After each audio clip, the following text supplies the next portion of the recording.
Et c'est pareil si vous êtes marié. Si vous vous entendez bien avec votre mari, vous allez pouvoir vous épanouir et faire des choses. Mais un couple où il n'y a pas de relation, il n'y a pas d'intimité, où c'est sans arrêt des disputes, et vous allez être limités l'un et l'autre. Parce que finalement, vous allez quand même faire ce qu'il faut pour que les enfants soient élevés. Il y a toujours tension.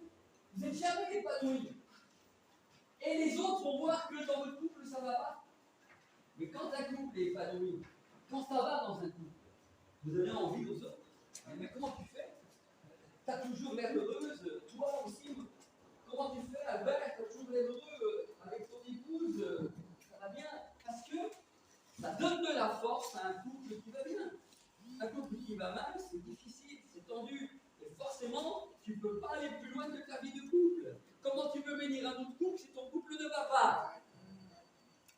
Vous êtes d'accord? C'est des conseils simples, mais qui sont tellement importants. Et finalement, avec Jésus, c'est la même chose. Et aujourd'hui, ce que je constate, c'est ce problème-là, c'est que beaucoup de chrétiens sont affamés spirituellement. La Bible, ils ne la lisent quasiment pas. Ils vivent que sur des cultes. Ils vivent que sur l'enseignement de l'Église, que sur l'enseignement de la réunion de prière. Et finalement, si vous vivez sur ça, vous ne pouvez pas.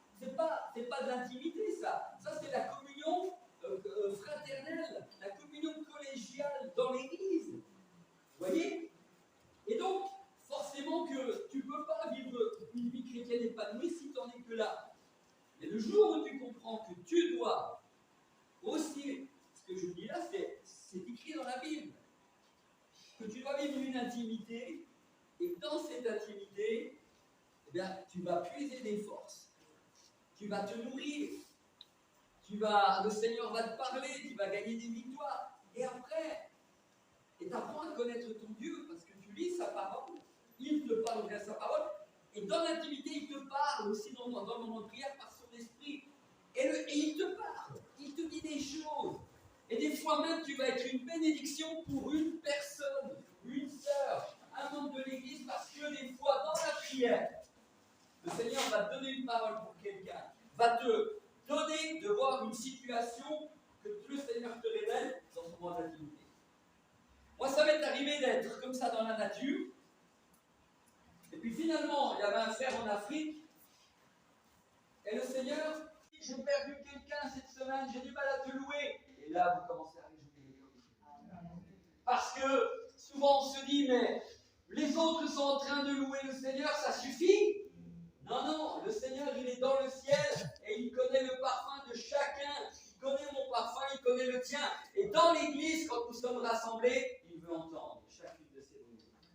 Il veut sentir dans ses narines le parfum que tu as. Il dit, qu'est-ce qu'elle a ma fille aujourd'hui? Qu'est-ce qu'elle a Esther? Pourquoi je ne l'entends pas? Et il voit que ton parfum ne monte pas. Et le Seigneur est quelque part parfois attristé parce que tu ne veux pas le louer, mais c'est une façon de dire les choses, mais il est aussi attristé avec toi dans ton épreuve. Mais quand tu commences à le louer et que finalement la louange monte, tu commences tout à nouveau à sourire et tu remportes des victoires. Parce que là, de ta peine, ton parfum de bonne odeur monte aux narines du Seigneur et le Seigneur se réjouit. Ma fille, je t'aime parce que ton parfum est agréable à mes narines. Tu as un parfum particulier. Oh Esther, oh Marie, oh Jean, combien j'aime ton parfum. Tu as un parfum unique. Et votre parfum ne remplacera pas le tien. Et ton parfum ne remplacera pas le tien. Parce que nous avons un parfum tous particulier. Et le Seigneur cet après-midi peut sentir chacun de nous. Et il dit, ça c'est le parfum d'Apollon, ça c'est le parfum de David. Ça, c'est le parfum d'Esther. Ça, c'est le parfum de telle sœur. Parce que nous n'avons pas le même parfum. Pourquoi? Parce que nous sommes uniques dans le cœur de Dieu. Tu es unique en tant que femme au cœur de Dieu. Et ton parfum, si tu savais comme il est précieux aux yeux du Seigneur. Et c'est ton parfum que le Seigneur aime dans l'Église parce que nos parfums, tous mélangés, montent aux narines du Seigneur et c'est une louange au départ et ensuite ça devient de l'adoration. Et tous ces parfums mélangés, le Seigneur aime les sentir, les entendre, si je peux dire ça comme ça, et il est réjouit, mais quand il sait qu'il y a de la tristesse chez une femme, chez un frère, parce que le parfum ne monte pas, il voit la souffrance, mais il t'encourage malgré tout à sacrifice de louange. Rappelez-vous ce que j'ai dit hier. Un sacrifice de louange qui confesse, nos lèvres qui confessent son nom. Ce n'est pas simple, ce n'est pas facile, mais il est dit que, rappelez-vous ce que je vous disais tout à l'heure, lorsqu'elle a répandu donc ce